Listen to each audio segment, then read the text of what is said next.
যদি কিছু না থাকে, যদি কিছু ডিম থাকে আর ডাল এক বাটি থাকে, তাহলে কিন্তু পরোটা বা রুটি বা নানের সঙ্গে একটা রেসিপি বানানো যায়। সেই রেসিপিটা আপনাদের সঙ্গে।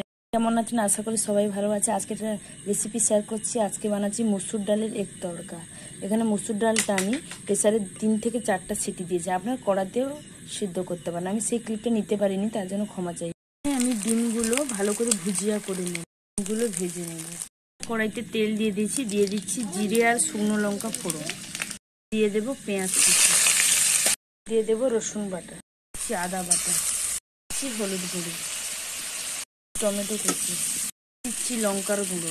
পুরো কষানো হয়ে গেছে, দেখেছেন তেল ছেড়ে দিয়েছি। এবার আমি সেদ্ধ করে রাখা ডালটা দিয়ে দেবো একটু স্বাদ মতো চিনি, আপনারা চাইলে স্কিপ করতে পারেন, স্বাদ মতো লবণ দেবো, ভেজে রাখা ডিম।